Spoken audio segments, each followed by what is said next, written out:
Hello guys, welcome to our channel. आज हम class 11th के बायोलॉजी का chapter number 19 chemical coordination and integration का लेक्चर नंबर 2 करने जा रहे हैं, जहां पर हम आज pineal gland, thyroid gland and parathyroid gland को समझेंगे। और इसके पहले वाले लेक्चर में, लेक्चर नंबर 1 के अंदर हमने इंट्रोडक्शन लिया था चैप्टर का, हमने हाइपोथैलेमस को पढ़ा था और हमने पिट्यूटरी ग्लैंड के बारे में पढ़ा था।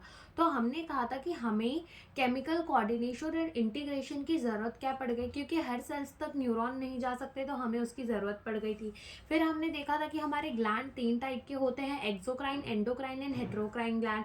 तो एंडोक्राइन ग्लैंड को हमने समझा था जो कि अपना सिक्रीशन विदाउट डक्ट भेजते हैं, यानी कि डक्टलेस ग्लैंड जो होते हैं उनको हम एंडोक्राइन ग्लैंड कह रहे थे। और साथ ही साथ हमने हेटेरोक्राइन ग्लैंड देखा था जिनके पास डक्ट भी होता है और बिना डक्ट, दोनों तरीके से वो सिक्रीशन कर सकते हैं। और हमने देखी थी एक्सोक्राइन ग्लैंड जो कि डक्ट के थ्रू अपनी सिक्रीशन जो है वो करती थी।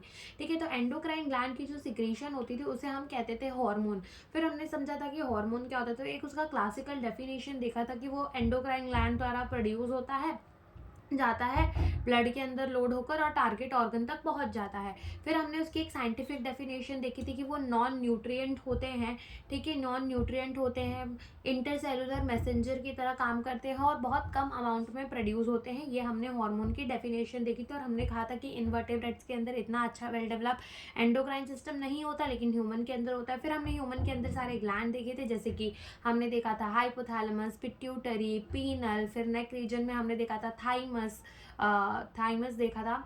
और साथ ही साथ हमने थायराइड ग्लैंड देखा था, पैराथायराइड ग्लैंड देखा था। ठीक है, फिर ovary in the female and testis in the male, adrenal gland भी हमने देखे थे, पेनक्रियास भी देखे थे। ठीक है, तो ये सारे ग्लैंड जो है वो हमें देखने को मिलते।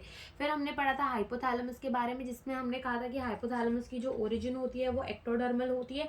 फिर हमने कहा था कि हाइपोथैलेमस सिर्फ 2 टाइप ऑफ द हार्मोन, एक तो उसको हम master of the master gland कह रहे थे और वो 2 टाइप ऑफ द हार्मोन निकाल रहा था, दैट इज रिलीजिंग हार्मोन और प्रमोटिंग हार्मोन। मान लो कि अगर हाइपोथैलेमस से एक हार्मोन निकला, that is gonadotropin releasing hormone, तो ये क्या करेगा, पिट्यूटरी पे जाके एक्ट करेगा और पिट्यूटरी में से गोनाडोट्रोपिन रिलीज करने को कहेगा। और अगर ऐसे ही हाइपोथैलेमस से निकल गया गोनाडोट्रोपिन इनहिबिटिंग हार्मोन, तो वो हमारे पिट्यूटरी पे जाके एक्ट करेगा और गोनाडोट्रोपिन निकालने से मना करेगा। तो ये हमने देखा था। फिर पिट्यूटरी को हमने क्या कहा था, मास्टर ग्लैंड कहा था।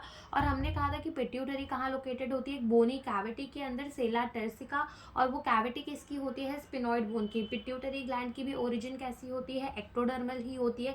फिर हमने देखा था कि वो एनाटॉमिकली डिवाइडेड है, एडिनोहाइपोसिस, न्यूरोहाइपोसिस के अंदर। एडिनोहाइपोसिस के अंदर पार्स डिस्टालिस आता है, जिसे हम इंटीरियर पिट्यूटरी भी कहते हैं, और पार्स इंटरमीडिया भी आता है। और हमारा आता है पार्स नर्वोसा। तो पार्स डिस्टालिस हमारे बहुत सारे टाइप के हार्मोन देता है, जैसे कि growth hormone, prolactin, thyroid stimulating hormone, और हमारा adenocorticotrophic hormone, luteinizing hormone, follicle stimulating hormone. Pars intermedia खाली एक हार्मोन देता है, that is the melanocyte stimulating hormone. और ह्यूमंस के अंदर पार्स डिस्टालिस और पार्स इंटरमीडिया एक दूसरे से मर्ज होते हैं, ये हमने देखा था। और पार्स नर्वोसा जो था हमारा, या फिर न्यूरोहाइपोसिस, या फिर हमारी पोस्टीरियर पिट्यूटरी, वो खाली स्टोर और रिलीज करती थी 2 hormone, that is the oxytocin और वैसोप्रेसिन, जो कि एक्चुअली सिंथेसाइज होते थे कहाँ, हाइपोथैलेमस के अंदर। और एक्सोनली उसे ट्रांसपोर्ट कर दिया जाता था कहाँ पर, पोस्टीरियर पिट्यूटरी के अंदर। और ऐसे हमारी इंटीरियर पिट्यूटरी भी हाइपोथैलेमस से कनेक्टेड होती थी, कैसे, पोर्टल सर्कुलेशन सिस्टम के थ्रू। ठीक है, फिर हमने देखा था कि ग्रोथ हार्मोन ग्रोथ करवाता है, अगर वो ज़्यादा हो जाए तो इंसान बहुत लंबा होता है, अगर वो कम हो जाए तो इंसान बहुत छोटा हो जाता है हाइट में।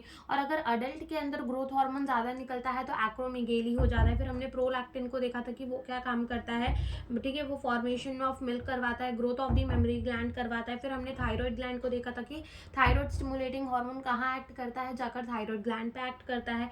ठीक है, तो ऐसे हमने सारे हार्मोन्स का सिस्टम पढ़ा था कि कौन सा हार्मोन जो है वो क्या काम करता है, इतना हमने पढ़ लिया। तो और अब हम स्टार्ट करेंगे अपने पीनियल ग्लैंड से। कौन से ग्लैंड से, पीनियल ग्लैंड से। ठीक है, तो स्टार्ट करते हैं। तो सबसे पहले जो हमारी पीनियल ग्लैंड है, इसकी ओरिजिन कैसी होती है, तो ये होता है हमारा एक्टोडर्मल इन ओरिजिन, एक्टोडर्मल। ठीक है, इसकी ओरिजिन कैसी होती है, एक्टोडर्मल। तो अभी हमने 3 ग्लैंड देख लिया है, हाइपोथैलेमस, पिट्यूटरी और हमारा पीनल ग्लैंड। तो हाइपोथैलेमस भी एक्टोडर्मल ओरिजिन का था, पिट्यूटरी ग्लैंड भी एक्टोडर्मल ओरिजिन का था, और पीनल ग्लैंड भी कैसा है, एक्टोडर्मल ओरिजिन। अगर हम बात करें इसकी लोकेशन की कि ये पाया कहाँ जाता है, तो ये पाया जाता है dorsal side of the fore brain. Fore brain की पीछे वाली साइड में पाया जाता है, तो हम लिखेंगे कहाँ पाया जाता है, dorsal side of fore brain. कहाँ पाया जाता है, dorsal side of the fore brain. और ये कौन सा हार्मोन सिक्रीट करता है, ये सिक्रीट करता है हार्मोन मेलाटोनिन। कौन सा हार्मोन सिक्रीट करता है, मेलाटोनिन। तो पीनियल ग्लैंड की ओरिजिन कैसी है, एक्टोडर्मल ओरिजिन है। लोकेशन कैसी है इसकी, dorsal side of the fore brain. और कौन सा हार्मोन सिक्रीट करता है, मेलाटोनिन। अब मेलाटोनिन का जो सबसे मेन काम होता है, तो इसका मेन काम जो होता है वो होता है 24 hour rhythm of our body, यानी अपनी बॉडी की 24 आवर रिदम बना के रखने के लिए। जैसे कि तुमने देखा होगा कि कोई कोई इंसानों का टाइम एकदम फिक्स होता है कि वो इतने 10 बजे मान लो सो जाते हैं गारंटी, और सुबह उनको अलार्म भी नहीं चाहिए होता और वो उस टाइम में उठ भी जाते हैं बिना किसी अलार्म के। क्यों, क्योंकि उनका स्लीप अवेक साइकिल, उनका जो बॉडी का क्लॉक है वो कैसा हो चुका है, फिक्स हो चुका है। तो ये मेलाटोनिन वही काम करता है कि 24 आवर ड्यूरल रिदम अपनी बॉडी की मेंटेन करके रखता है, ठीक है। और जिसमें एक एग्जांपल हमें दिया हुआ है कि बॉडी की स्लीप अवेक साइकिल देख लो, वो एकदम मेंटेन रहती है। जो टाइम टाइम पे रोज वो काम करते हैं उनकी, अब जो कभी ज़्यादा देर तक जगता है, लेट उठता है, ठीक है, तो उनकी अलग तरीके से होती है। लेकिन अगर तुम रोज एक टाइम में, मान लो तुम रात को 2 ही बजे सो रहे हो और सुबह 10 ही बजे उठ रहे हो, तो वो भी तुम्हारी फिक्स हो जाती है, ठीक है, बॉडी के टेम्परेचर को, ठीक है। तो ये सारे काम करते हैं। तो हमारा प्राइमरी फंक्शन क्या होता है पीनियल ग्लैंड का, 24 hour rhythm of our body. लिखना तो यहाँ पर चाहिए था, to maintain the 24 hour rhythm of our body या diurnal rhythm of our body. लेकिन यहाँ पे लिख देते हैं कि 24 hour rhythm of our body maintain, ठीक है, मेंटेन करता है 24 hour diurnal rhythm of our body, ठीक है। जैसे कि एक इसका एग्जाम्पल हम क्या ले सकते हैं, sleep awake cycle, sleep awake cycle. साथ ही साथ इसका एक एग्जाम्पल हम ले सकते हैं बॉडी का टेम्परेचर, वो भी तो फिक्स रहता है ना।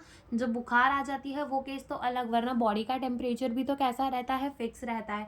इसका सेकेंडरी काम, यानी कि ये और किस किस चीज़ों में इफेक्ट कर सकता है, तो ये मेटाबॉलिज्म में इफेक्ट कर सकता है। पिगमेंटेशन, ठीक है, स्किन की जो पिगमेंटेशन होती है उसमें थोड़ा बहुत इफेक्ट करता है। मेंस्ट्रुअल साइकिल, क्योंकि उसकी भी तो क्या होती है, एक डेट फिक्स होती है कि 28 दिन में रिपीट होगा ही होगा, तो वो भी एक फिक्स होता है, तो वहाँ पे भी। और as well as defence capability, जो हमारी रोध प्रतिरोधक क्षमता होती है, ठीक है, जो हमारी डिफेंस करने की कैपेबिलिटी होती है किसी पैथोजन से लड़ने की अपने बॉडी की, उसमें भी ये कहीं ना कहीं हेल्प करता है। तो इसका सेकेंडरी फंक्शन क्या है, ठीक है, इसके इन्फ्लुएंस क्या क्या करता है, मेटाबॉलिज्म, पिगमेंटेशन,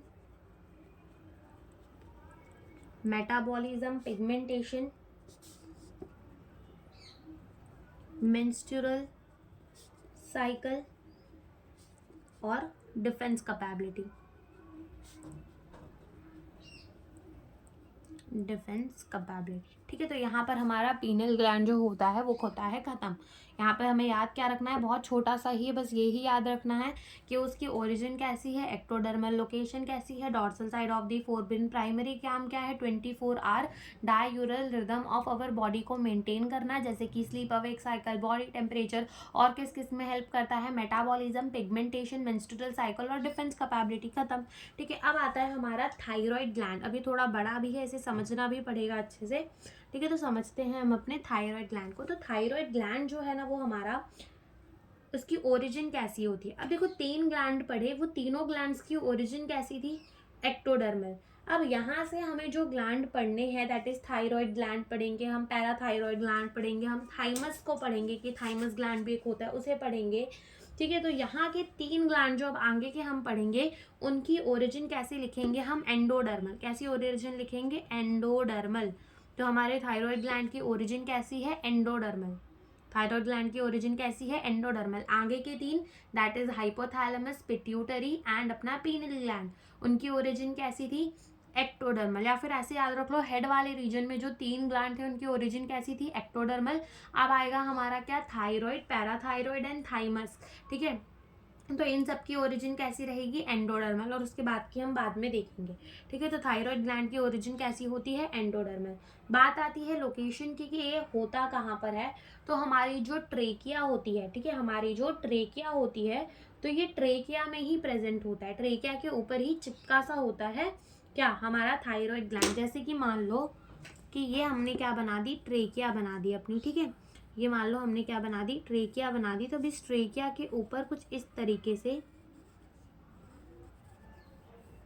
थायराइड ग्लैंड जो है वो हमारा जुड़ा हुआ होगा। ठीक है, इस ट्रेकिया के ऊपर कुछ इस तरीके से हमारा थायराइड ग्लैंड जो है वो जुड़ा होगा। तो हम इसकी लोकेशन क्या लिखते हैं कि यहाँ पर हमारे दो लोब होते हैं, एक हम इस लोब को कहते हैं, ठीक है, पहला लोब एक ये हो जाता है, दूसरा लोब एक ये हो जाता है, तो हम कहते हैं कि टू लोब। और वो भी कहाँ प्रेजेंट है, on the either side of the trachea, यानी कि ट्रेकिया के दोनों साइड पे प्रेजेंट है। और बीच में जो है ना, इसे हम कहते हैं कि एक थिन फ्लैप है, किसका, कनेक्टिव टिश्यू का, जिसे हम क्या कहते हैं, इस्थमस, जो कि दो लोब्स को कनेक्ट करने का काम करता है। ठीक है, तो हम क्या लिखेंगे इसकी लोकेशन कि on the two lobe on either side of trachea. ठीक है, टू लोब्स देखने को मिलते हैं कहाँ पर, on the either side of the trachea. ठीक है, ये हमारा क्या है, एक लोब, और ये हमारा क्या है, एक लोब, तो दो लोब हो गए। अब ये जो हमें दिख रहा है ना, this is the thin flap of the connective tissue. ये क्या है, thin flap of connective tissue. क्या है, thin flap of the connective tissue है, जो कि क्या काम करता है, इसे हम इस्थमस भी कहते हैं। क्या कहते हैं, इस्थमस। ये नॉन सिक्रीटरी पार्ट होता है कि ये लोग और ये लोग, ये तो थायराइड ग्लैंड है, तो ये तो हार्मोन सिक्रीट करेंगे ही, लेकिन ये जो इस्थमस है ये हार्मोन को सिक्रीट नहीं करता, ये नॉन सिक्रीटरी पार्ट होता है। ठीक है, तो ये thin flap of the connective tissue, जिसे हम इस्थमस कहते हैं, और ये काम क्या करता है, कनेक्ट टू लोब के दो लोब्स को कनेक्ट करने का जो है वो काम करता है। ठीक है, दो लोब्स को कनेक्ट करने का काम कौन करता है, thin flap of the connective tissue, जिसे हम क्या कहते हैं, इस्थमस कहते हैं। ठीक है, तो लोकेशन कहाँ है हमारे थायराइड ग्लैंड की, on the either side of the trachea. ठीक है, अब ये कौन सा हार्मोन निकालते हैं। अब अगर तुम देखो तो तुम हार्मोन तो समझ लोगे, लेकिन इससे पहले तुम्हें एक और चीज समझनी पड़ेगी, और वो क्या है कि अगर तुम अपने थायराइड ग्लैंड को, मान लो तुम इसको ऐसे काट रहे हो, ठीक है, और तुम इसे थोड़ा जूम करके देख रहे हो, इसको थोड़ा तुम जूम करके देख रहे हो, तो ये तुम्हें कुछ ऐसा दिखेगा। ठीक है,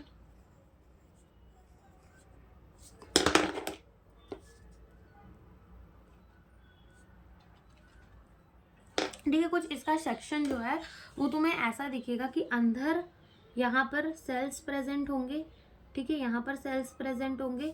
तो ये जो है आजू बाजू का हिस्सा, इसे हम क्या कहेंगे, इसे हम कहेंगे स्ट्रोमल टिश्यू। क्या कहेंगे, स्ट्रोमल टिश्यू।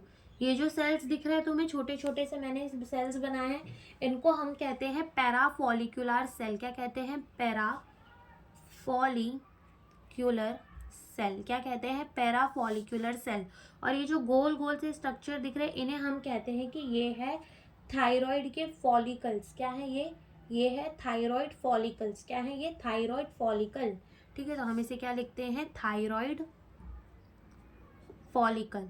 ठीक है, और ये थायराइड फॉलिकल से ही क्या निकलते हैं, थायराइड के हार्मोन। थायराइड फॉलिकल से ही क्या निकलते हैं, थायराइड के हार्मोन। दो तरीके के हार्मोन निकलते हैं, एक निकलता है T3 और एक निकलता है T4, और इन दोनों को मिलाकर हम क्या कहते हैं, थायराइड हार्मोन। तो दो तरीके के हार्मोन निकलते हैं, T3 जिसे हम और क्या कहते हैं, जिसे हम ट्राई आयोडो थायरोनिन कहते हैं, या फिर हम इसको, ठीक है, तो इसको हम T3 और ट्राई आयोडो थायरोनिन कहते हैं। और एक और हार्मोन निकलता है, दैट इज द T4, जिसे हम टेट्रा आयोडो थायरोनिन कहते हैं, या फिर हम इसको थायरोक्सिन भी कहते हैं, थायरॉक्सिन भी कहते हैं, ठीक है। तो ये 2 टाइप के हार्मोन निकलते हैं, that is T3 try iodothyronine and T4 tetra iodothyronine और थायरॉक्सिन जिन्हें कहते हैं। तो इन दोनों को मिलाकर हम क्या कहते हैं, इन दोनों को मिलाकर हम कहते हैं थायराइड हार्मोन। इन दोनों को मिलाकर हम क्या कहते हैं, थायराइड हार्मोन, ठीक है, थायराइड हार्मोन। अब अगर हम देखें तो थायराइड हार्मोन का काम क्या होता है, ठीक है, थायराइड हार्मोन का एक्चुअली में क्या काम होता है और वो किस किस चीज़ों में इफेक्ट करता है, तो ये हमें देखना हो। तो अगर तुम देखो तो थायराइड हार्मोन का सबसे जो ज़रूरी काम होता है, सबसे जो इम्पॉर्टेंट रोल होता है, सबसे जो प्राइमरी फंक्शन होता है वो ये होता है कि ये हमारी बेसल मेटाबॉलिक रेट को कंट्रोल करता है, रेगुलेट करता है। तो इसका प्राइमरी फंक्शन क्या है, रेगुलेट बेसल मेटाबॉलिक रेट, कि ये क्या करता है, रेगुलेट करता है बेसल मेटाबॉलिक रेट को। अब ये बेसल मेटाबॉलिक रेट क्या होता है, बेसल मेटाबॉलिक रेट का मतलब होता है कि जितनी अमाउंट ऑफ कैलोरी हम खर्च करते हैं, ठीक है, अपनी एक्टिविटीज़ के लिए जब हम रेस्ट में होते हैं। अब देखो सांस लेने में भी कोई ना कोई एनर्जी हमारी लग रही होती है, हम बैठे हैं और अब हिल भी रहे हैं बैठकर तो उसमें भी एनर्जी लगेगी, बोल रहे हैं तब भी एनर्जी लगेगी। तो ये जो बेसल मेटाबॉलिक रेट है, ठीक है, जो कि हम बर्न करते हैं पर डे फॉर अवर एक्टिविटी, उसी को हम क्या कहते हैं, basal metabolic rate. The amount of the calorie you burn per day for your activity is the basal metabolic rate. तो ये क्या करता है, रेगुलेट करता है अपने किसे, बेसल मेटाबॉलिक रेट को। तो बेसल मेटाबॉलिक रेट का मतलब हम लिख लेते हैं कि इसका मतलब क्या होता है, amount of the calorie, amount of calorie burn per day for activity, ठीक है, वही क्या होती है, हमारी बेसल मेटाबॉलिक रेट, ठीक है। तो सबसे प्राइमरी काम तो थायराइड ग्लैंड का यही होता है कि उसको बेसल मेटाबॉलिक रेट को रेगुलेट करना होता है। लेकिन ये और भी चीज़ों पे हेल्प कर देता है, और भी चीज़ों पे सपोर्ट कर देता है, दैट इज क्या क्या चीज़ों में हेल्प कर देता है, अल्सो सपोर्ट क्या क्या चीज़ों में ये और हेल्प कर देता है। सबसे पहला तो ये रेड ब्लड सेल फॉर्मेशन में हेल्प कर देता है। और हमने बॉडी फ्लूइड एंड सर्कुलेशन में रेड ब्लड सेल फॉर्मेशन को क्या बोलते हैं, वो पढ़ा था, इरीथ्रोपोइसिस। क्या कहते हैं, इरीथ्रोपोइसिस। तो ये सपोर्ट क्या कर देता है, रेड ब्लड सेल फॉर्मेशन, की रेड ब्लड सेल फॉर्मेशन को हेल्प कर देता है कौन, हमारा थायराइड ग्लैंड, ठीक है। पहला काम तो ये इस चीज़ में सपोर्ट कर देता है। दूसरा, ये कंट्रोल करता है metabolism of the carbohydrate, protein and fat. तो ये और किस में सपोर्ट कर देता है, मेटाबॉलिज्म ऑफ कार्बोहाइड्रेट, प्रोटीन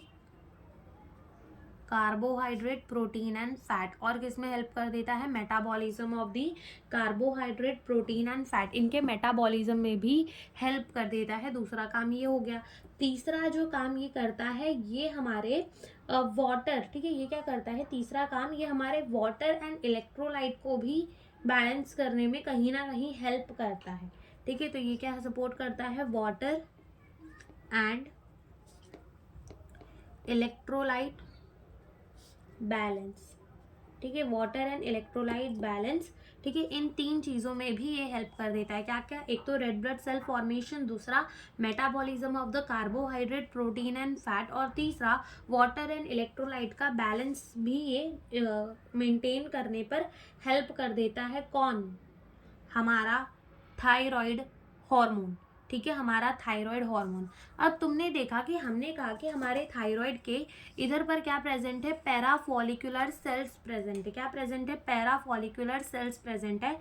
तो एबनॉर्मल कंडीशन हम बाद में देखेंगे, पहले हम एक चीज़ यहाँ पर समझ लेते। देखो, अगर तुम देखो तो मैं फिर से अपने थायराइड ग्लैंड का एक बड़ा सा जूम स्ट्रक्चर बना के तुम्हें दिखाती हूँ कि कैसा दिखता है। जैसे मान लो मैंने इतना कट किया और उसको हम कहाँ देख रहे हैं, माइक्रोस्कोप पे। तो उसमें क्या देखेंगे हमें, उसमें हमें दिखेंगे थायराइड के फॉलिकल, ठीक है, साथ ही साथ हमें क्या दिखेंगे, पैराफॉलिकुलर सेल्स दिखेंगे।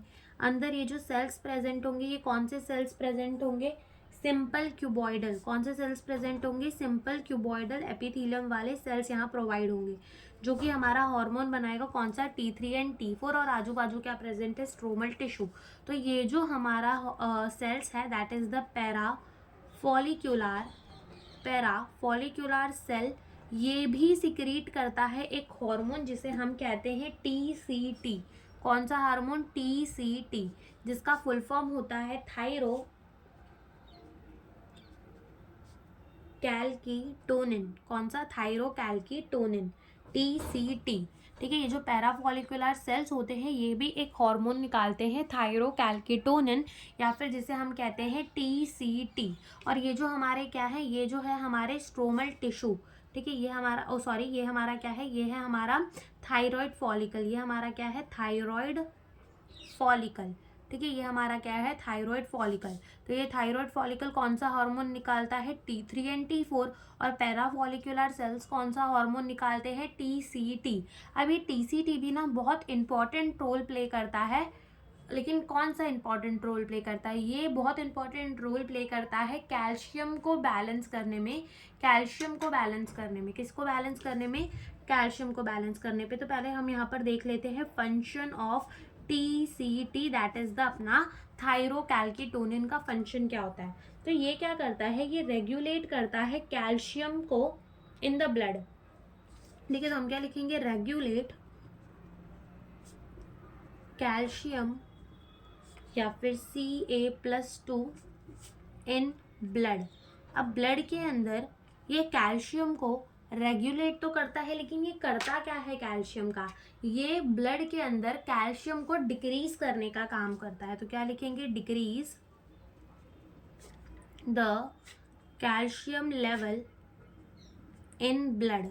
और कोई भी चीज़ अगर डिक्रीज होती है तो हम उसको हाइपो कहते हैं या हाइपर। हाइपर का तो मतलब होता है ज़्यादा, हाइपो का मतलब होता है कम। तो ये क्या कर रहा है, डिक्रीज कर रहा है कैल्शियम लेवल को ब्लड के अंदर, तो हम इसको हाइपो कैल्शियमिक हार्मोन कहते हैं। क्या कहते हैं, हाइपो कैल्शियमिक क्या कहते हैं हम इसको। देखो, जैसे कि अगर इसके बाद हमें एक पढ़ना है पैराथायरॉयड हार्मोन, जो कि पैराथायरॉयड ग्लैंड निकालता है, ठीक है, और उसका हार्मोन एक हाइपर कैल्शियमिक हार्मोन है, यानी कि वो कैल्शियम के लेवल को ब्लड के अंदर बढ़ाएगा। वैसे ही ये हमारा क्या है, एक हाइपो कैल्शियमिक हार्मोन है, जो कि क्या करेगा, डिक्रीज करेगा कैल्शियम के लेवल को ब्लड के अंदर। लेकिन अब ये कैल्शियम के लेवल को ब्लड के अंदर कैसे डिक्रीज करेगा, तो होगा क्या, मान लो ये ब्लड वेसल है, और ब्लड के अंदर ना तुम्हारा कैल्शियम कहीं ना कहीं जा रहा है, ठीक है, थोड़े थोड़े अमाउंट में या ज़्यादा अमाउंट में डिपेंड करता है। तो इसका काम क्या है, डिक्रीज करना, किसे, कैल्शियम के लेवल को, किस में, ब्लड के अंदर। तो मान लो यहाँ पे बोन है, बोन है, तो ये क्या करेगा, हमारे ब्लड के वेसल में से कैल्शियम को उठा कर कहाँ भेजेगा, हमारे बोन के अंदर। कहाँ करेगा, बोन के अंदर, हमारे बोन में डिपॉजिट कर देगा किसे, कैल्शियम को। तो ओवरऑल क्या हो जाएगा, ब्लड के अंदर कैल्शियम डिक्रीज हो जाएगा। हाँ, तो पहला कारण तो ये हो गया, इस तरीके से ये कैल्शियम को डिक्रीज कर सकता है, कहाँ, ब्लड के अंदर। ठीक है, तो ये पहला काम हो गया। दूसरा ये क्या कर सकता है, कुछ सोचो। दूसरा ये रोक देता है बोन की ईटिंग। ठीक है, क्या रोक देता है, स्टॉप बोन ईटिंग, या फिर जिसे हम ऑस्टियोक्लास्ट भी कहते हैं। ऑस्टियोक्लास्ट होता है क्या है कि बोन में से कैल्शियम निकल कर ब्लड में आता है, तो उसे ये रोक देता है कि बोन में से कैल्शियम निकल कर ब्लड में ना आए, लेकिन ब्लड का कैल्शियम कहाँ चला जाए, बोन में। दोनों तरीके से कैल्शियम का लेवल तो ब्लड के अंदर कम ही हो रहा है। ब्लड से उठाकर कैल्शियम बोन में डाल दो, कैल्शियम का लेवल कम। बोन से ब्लड के अंदर कैल्शियम मत आने दो, तो भी कैल्शियम का लेवल कम। तो ये दूसरा काम ये करता है। ठीक है, तो ये दो तरीकों से ये क्या करता है, ब्लड के अंदर कैल्शियम के लेवल को कम करता है। ठीक है, ब्लड के अंदर कैल्शियम के लेवल को क्या करता है, कम कर देता है। ठीक है, इन दो तरीके से ये काम कर देता है। ओके, तो ये हमारा क्या हो गया, फंक्शन हो गया किसका, थायरोकैल्किटोनिन का। साथ ही साथ ये एक और तरीका आजमाता है, उसे हम कहते हैं कि ये एलिमिनेशन करवाता है कैल्शियम का from the kidney. Elimination of calcium from kidney. 3 तरीके से ये काम करता है और हाइपोकैल्शियमिक ये हार्मोन है। और इसी का अपोजिट हमें पढ़ना है, that is the parathyroid hormone, जो कि क्या होता है, हाइपर कैल्शियमिक होता है, वो कैल्शियम के लेवल को बढ़ाता है। ठीक है, तो वो हम बाद में ही पढ़ेंगे जब हम पैराथायरॉयड ग्लैंड पढ़ेंगे। ठीक है, तो ये हो गई हमारी फंक्शन बातें। अब हमें देखना है कि इनके एबनॉर्मल कंडीशंस क्या होंगे, कि कब हमारा अगर थायराइड ग्लैंड का हार्मोन ज़्यादा हो जाता है तो क्या होता है, कम हो जाता है तो क्या होता है, अब हमें वो देखना है। लेकिन एक बार हम फिर से रिवाइज करते हैं कि हमने यहाँ तक क्या पढ़ा। हमने कहा थायराइड ग्लैंड कैसा ओरिजिन है, उसका एक्टोडर्मल ओरिजिन है। 2 लोब होते हैं on the either side of the trachea, जो कि कनेक्टेड होते हैं with the help of the thin flap of the connective tissue, जिसे हम क्या कहते हैं, इस्थमस। और इस्थमस जो होता है वो नॉन सिक्रीटरी पार्ट होता है। फिर हमने कहा कि ये 2 टाइप के हार्मोन निकालते हैं, कौन से, हमारे स्ट्रोमल फॉलिकल। ठीक है, हमारे थायराइड फॉलिकल 2 तरीके क्या निकालते हैं, hormone T3 and T4। Primary function regulate करते हैं बेसल मेटाबॉलिक रेट को। सेकेंडरी फंक्शन है कि ये रेड ब्लड सेल फॉर्मेशन में भी हेल्प कर देते हैं, metabolism carbohydrate protein and fat का उसमें भी हेल्प कर देते हैं, वाटर एंड इलेक्ट्रोलाइट के बैलेंस में भी हेल्प कर देते हैं। फिर हमने कहा कि हमारे इसी स्ट्रोमल स्पेस के अंदर, इसी स्ट्रोमल टिश्यू के अंदर हमें क्या देखने को मिलता है, हमें देखने को मिलते हैं पैराफॉलिक्यूलर सेल। कौन से देखने को मिलते हैं, पैराफॉलिक्यूलर सेल। तो ये जो हमारे पैराफॉलिक्यूलर सेल है ये निकालते हैं थायरोकैल्किटोनिन, जो कि एक हाइपोकैल्शियमिक हार्मोन है, ब्लड के अंदर कैल्शियम का लेवल कम करता है। सबसे पहला तो ये ब्लड से उठाकर कैल्शियम बोन के अंदर डालता है, दूसरा काम ये बोन की ईटिंग को रोकता है, और तीसरा काम ये एलिमिनेशन करवाता है कैल्शियम का फ्रॉम द किडनी। ठीक है, तो ये हो गई हमारी। अब हम देखते हैं इसके कंडीशंस। ठीक है, तो अब देखो abnormal condition, abnormal condition, abnormal condition के अंदर हमें 2 कंडीशंस देखने, एक हमें देखना है हाइपोथायरॉयडिज्म और एक हमें देखना है हाइपरथायरॉयडिज्म। हाइपो का मतलब कि जब हमारा थायराइड हार्मोन कम बन रहा हो, हाइपोथायरॉयडिज्म कब, कि जब हमारा thyroid hormone less thyroid hormone, ठीक है, लिख ही देते थायराइड हार्मोन। और एक हमें देखना है हाइपर थायरॉयडिज्म, जिसे हम क्या कहते हैं, मोर, या फिर ऐसे लिख लो एक्सेस थायराइड हार्मोन। ठीक है, एक्सेस थायराइड हार्मोन।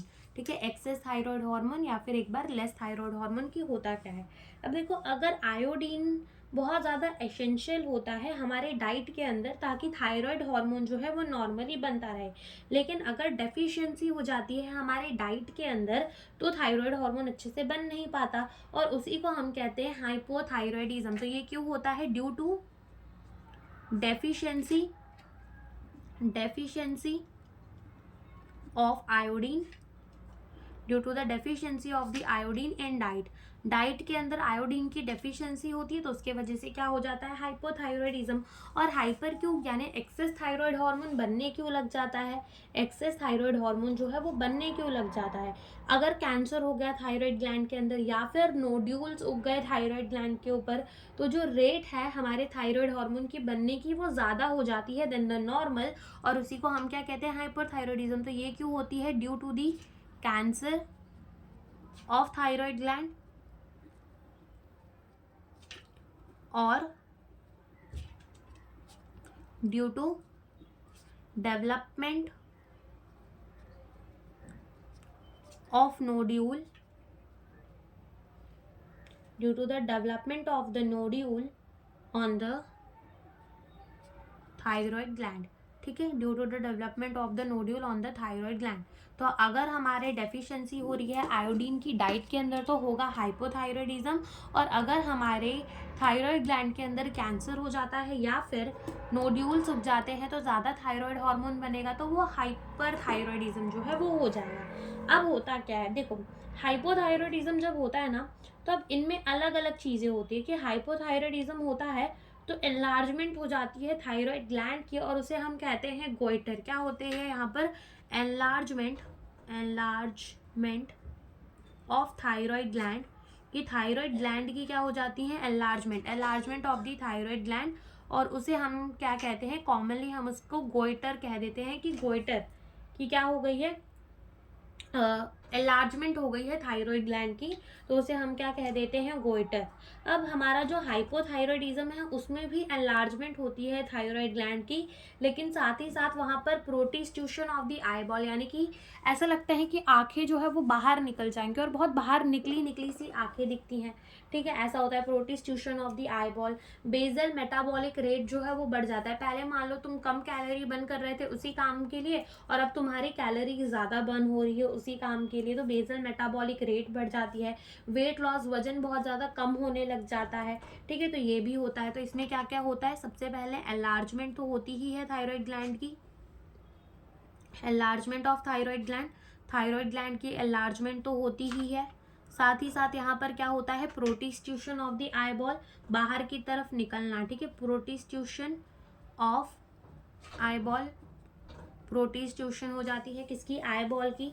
और क्या होता है, इंक्रीज बेजल मेटाबॉलिक रेट, ठीक है, increase bezel metabolic rate, BMR हम लिख देते हैं, इंक्रीज बेजल मेटाबॉलिक रेट, ठीक है, ये भी हो जाता है। और क्या हो जाता है, और वेट लॉस होने लग जाता है, वेट लॉस होने लग जाता है, और इसी को हम ग्रेव डिजीज भी कहते हैं, या फिर एक्सोप्थैलेमिक गोट्रे भी कहते हैं, ठीक है, दो नाम होते हैं इसके, ग्रेव डिजीज कह लो या फिर एक्सोप्थैलेमिक गोट्रे कह लो, ठीक है, तो दोनों हम लिख देते हैं कि इसे हम क्या कहते हैं, इसे हम कह देते हैं ग्रेव डिजीज, या फिर हम इसे क्या कह देते हैं, एक्सोप्थैलेमिक गोइटर, ठीक है, एक्सोथैलेमिक गोइटर भी कह देते हैं। फिर आता है हाइपोथायरॉयडिज्म का केस, जहाँ पर हमने कहा कि ये क्यों होता है, due to the deficiency of the iodine in our diet, enlargement हो जाती है थायराइड ग्लैंड की। लेकिन अगर ये हाइपोथायरॉयडिज्म एक कहाँ होता है, प्रेग्नेंट मदर के अंदर, ठीक है, एक प्रेग्नेंट वुमेन के अंदर, तो अगर ये प्रेगनेंसी के टाइम पे होता है तो क्या होता है कि जो बेबी की ग्रोथ होती है वो स्टंटेड, यानी कि स्टंटेड ग्रोथ हो जाती है, यानी कि हाइट अच्छे से बढ़ नहीं पाती, मेंटल रिटार्डनेस, दिमाग इतना विकसित नहीं हो पाता, लो आईक्यू भी बहुत ज़्यादा कम होता है, स्किन एबनॉर्मल हो जाती है, वो बहरा हो सकता है, ठीक है, और सही से बोल नहीं सकता, तो ये सारी प्रॉब्लम जो है वो हो जाती है। तो इसी को हम कहते हैं क्रिटिज्म, क्या कहते हैं, अगर ये प्रेग्नेंट वुमेन के अंदर हो जाती है तो हम इसे कह देते हैं क्रिटिनिज्म, जिसके अंदर क्या क्या हो सकता है, ग्रोइंग बेबी, स्टंटेड ग्रोथ अच्छे से नहीं हो पाएगी, ठीक है, मेंटल रिटार्डेशन लिख लो, मेंटल रिटार्डेशन, और क्या होगा, लो आईक्यू, ठीक है, साथ ही साथ डीफ यानी कि बहरा, एंड म्यूटिज्म यानी कि बोलने में थोड़ी प्रॉब्लम होती है वो, और साथ ही साथ क्या होता है, एबनॉर्मल स्किन, ठीक है, ये सारी चीज़ें जो हो जाती है। और अगर यही हाइपोथायरॉयडिज्म एक नॉर्मल अडल्ट वुमेन के अंदर हो रहा है, ठीक है, अडल्ट वुमेन के अंदर हो रहा है तो क्या होगा, अडल्ट वुमेन के अंदर हो रहा है तो क्या होगी, मेंस्ट्रुअल साइकिल इरेगुलर हो जाएगी,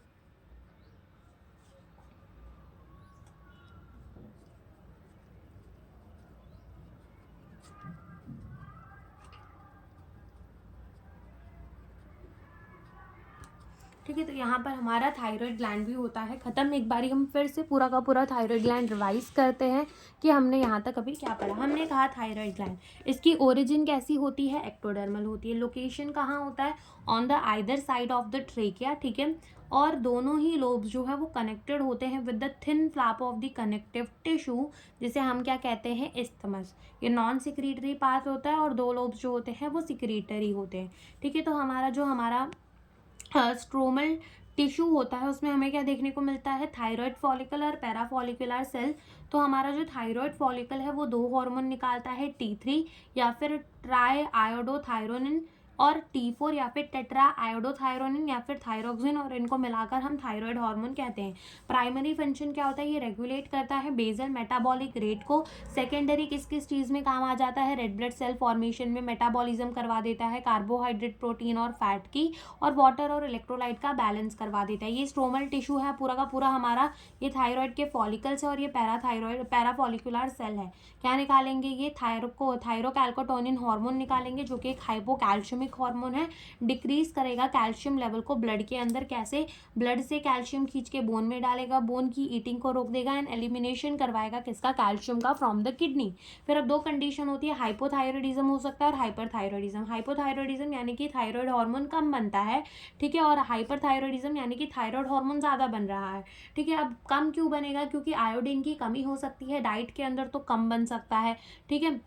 ज़्यादा क्यों बनेगा? कैंसर हो सकता है थायराइड ग्लैंड के अंदर, या फिर नोड्यूल उग सकते हैं जिसके वजह से ये ज़्यादा बनने लगेगा, ठीक है। इसमें क्या होता है? एलार्जमेंट हो जाती है थायराइड ग्लैंड की, जिसको हम गोइटर भी कहते हैं। यहाँ पर एलार्जमेंट तो होती ही है थायराइड ग्लैंड की, साथ ही साथ protrusions of the eye ball, basal metabolic rate जो है वो बढ़ जाता है, और साथ ही साथ वेट लॉस होने लगता है, जिसको हम ग्रेव डिजीज और एक्सोप्थेलेमिक गोइटर भी कहते हैं, ठीक है। और अगर यही हमारा हाइपोथायरॉयडिज्म एक प्रेग्नेंट वुमेन के अंदर होता है तो उसे क्रिटिनिज्म कहेंगे, जिसमें ग्रोइंग बेबी की क्या हो जाएगी? ग्रोइंग बेबी की क्या हो जाएगी? स्टंटेड ग्रोथ हो जाएगी, मेंटल रिटार्डनेस हो जाएगी, low IQ, deep mutism, abnormal skin. और अगर वही एक अडल्ट वुमेन के अंदर हो जाएगी तो मेंस्ट्रुअल साइकिल क्या हो जाएगा? इरेगुलर हो जाएगा, ठीक है। तो इतना हमने पढ़ लिया कहाँ पर? थायराइड ग्लैंड के अंदर। और अब हम पढ़ते हैं अपना पैराथायरॉयड ग्लैंड, ठीक है, पैराथायरॉयड ग्लैंड। तो अब हम पढ़ेंगे अपना पांचवा endocrine gland, that is the parathyroid gland. Again इसकी ओरिजिन कैसी होती है? एंडोडर्मल, ठीक है, एंडोडर्मल ओरिजिन होती है इसकी। कैसी ओरिजिन होती है? एंडोडर्मल ओरिजिन, ठीक है। इसकी ओरिजिन कैसी होती है? एंडोडर्मल। बात आती है इसकी लोकेशन की कि ये होता कहाँ है। तो देखो, तुमने देखा कि ट्रेकिया के आगे वाली साइड में क्या प्रेजेंट था? दो lobes of the thyroid gland, ठीक है, जो कि जुड़े हुए थे by the thin flap of the connective tissue isthmus. अब उसी के पीछे की तरफ तुम्हें चार छोटे छोटे लोब्स देखने को मिलेंगे, और उसी को हम क्या कह देते हैं? पैराथायरॉयड ग्लैंड कह देते हैं। तो हम क्या लिखेंगे कि ये कहाँ देखने को मिलते हैं? Back side of thyroid gland की, back side of the thyroid gland के अंदर हमें क्या देखने को मिलेंगे? अपने पैराथायरॉयड ग्लैंड्स देखने को मिलेंगे, ठीक है। क्या देखने को मिलेंगे? Parathyroid gland. और इसमें हमें क्या देखने को मिलेगा? ठीक है, कहाँ देखने को मिलेगा? Back side of the thyroid gland के अंदर। कहाँ देखने को मिलेगा? Back side of the thyroid gland के अंदर हमें क्या देखने को मिलेंगी? और टोटल कितने लोग यहाँ पर होते हैं? एक पेयर होते हैं एक लोब के अंदर, एक पेयर होते हैं एक लोब के अंदर, ठीक है। तो back side of the thyroid gland के अंदर हमें क्या देखने को मिलेगा? अपना पैराथायरॉयड ग्लैंड। कौन सा हार्मोन निकालेगा? ये निकालेगा PTH hormone, that is para thyroid hormone. क्या निकालेगा? Parathyroid hormone. क्या रिलीज करता है? इसका हार्मोन का नाम क्या है? Parathyroid hormone. इसके हार्मोन का नाम क्या होता है? Parathyroid hormone. तो इसका थायराइड का, इसके हार्मोन का नाम क्या होता है? Parathyroid hormone. इसका काम क्या होता है? ठीक है, तो अगेन हम लिख देंगे कि ये जो हमारा हार्मोन होता है ये क्या होता है? हाइपर कैल्शियमिक। हाइपर कैल्शियमिक, हाइपर का मतलब ज़्यादा, कैल्शियमिक का मतलब अगेन कैल्शियम, ठीक है। यानी कि एक हाइपर कैल्शियमिक हार्मोन है जो कि कैल्शियम के लेवल को ब्लड के अंदर क्या करेगा? बढ़ाएगा, ठीक है। हाइपर कैल्शियमिक हार्मोन क्या है? ये हाइपर कैल्शियमिक हार्मोन है। इसका फंक्शन क्या होता है? अगेन ये क्या करता है? Increase the level of calcium in blood, ठीक है। इसका काम क्या होता है? Increase the level of the calcium in the blood, ठीक है। हमारा टीसीटी और पीसीटी, ठीक है, टीसीटी यानी थायरोकैल्कोटोनिन एंड पीटीएच, ठीक है, थायरोकैल्कोटोनिन यानी कि टीसीटी एंड पीटीएच यानी कि हमारा पैराथायरॉयड हार्मोन, दोनों मिलकर कैल्शियम के लेवल को मेंटेन करके रहते हैं। एक बढ़ाने का काम करता है तो एक कम करने का काम करता है, तो ओवरऑल वो मेंटेन रहता है, ठीक है। तो पैराथायरॉयड हार्मोन क्या करेगा? इंक्रीज कर देता है कैल्शियम का लेवल ब्लड के अंदर। अभी किस तरीके से इंक्रीज करेगा? सबसे पहला तो मान लो ये बोन है, ठीक है, और ये ब्लड वेसल है। तो यहाँ ये बोन से क्या करेगा? बोन की डीमिनरलाइजेशन करेगा और कैल्शियम का लेवल को कहाँ बढ़ा देगा? हमारे ब्लड्स के अंदर बढ़ा देगा, ठीक है, ब्लड के अंदर बढ़ा देगा। बोन की रीएब्जॉर्प्शन कराएगा, बोन की डीमिनरलाइजेशन कराएगा, ठीक है। तो ये क्या करवाएगा? बोन डीमिनरलाइजेशन, ठीक है। बोन में क्या करवा रहा है? डीमिनरलाइजेशन, यानी कि बोन के अंदर से कैल्शियम निकाल निकाल के कहाँ डाल रहा है? ब्लड में डाल रहा है। साथ ही साथ ये और क्या करवाएगा, जैसे कि हमने देखा था कि जो हमारा TCT था, दैट इज द थायरोकैल्केटोनिन, वो बोन की ईटिंग को रोक रहा था, ठीक है, बोन की ईटिंग को रोक रहा था, लेकिन ये ऐसा नहीं करेगा, ये होने देगा, ठीक है। दूसरा काम ये क्या करवाता है कि बोन की ईटिंग को होने देता है, बोन की ईटिंग होने देता है। और ये क्या करता है, ये हमारा ना Ca+2 को, यानी कि हमारे कैल्शियम को रीएब्जॉर्ब करवा लेता है रेनल की ट्यूब्यूल से और फ्रॉम द डाइजेस्टेड फूड, ठीक है, डाइजेस्टेड फूड से भी निकाल लेता है और हमारे क्या बोलते हैं उसको, रेनल ट्यूब्यूल से भी निकाल लेता है। या फिर ऐसा लिख लो कि absorption of calcium from kidney, क्योंकि किडनी के अंदर क्या होते हैं, नेफ्रॉन, और नेफ्रॉन में से ये इसे खींच लेता है, ठीक है। और क्या करता है ये, increase calcium absorption, increase calcium absorption from digested food, ठीक है, डाइजेस्टेड फूड से भी ये क्या करता है, कैल्शियम को खींचने लगता है, यानी कि कैल्शियम को खींचने लगता है from the digested food also. तो कैल्शियम का लेवल ओवरऑल क्या कर देता है, बढ़ा देता है, ठीक है। तो यही हमारे पैराथायरॉयड हार्मोन का काम है। एंड अलोंग विद द थायरोकैल्केटोनिन, ये कैल्शियम के बैलेंस को मेंटेन करके रखता है बॉडी के अंदर, ठीक है, कैल्शियम के लेवल को मेंटेन करके रखता है बॉडी के अंदर। तो यहाँ पर हमारा पैराथायरॉयड ग्लैंड भी होता है खत्म। अब इसके बाद हम पढ़ेंगे नेक्स्ट लेक्चर के अंदर थाइमस को, एड्रीनल ग्लैंड को एंड पेनक्रियास को, ठीक है, थाइमस को, एड्रीनल ग्लैंड को एंड पेनक्रिया को, ठीक है। तो आज का लेक्चर हमारा यहीं पे होता है खत्म। Thank you for watching the video.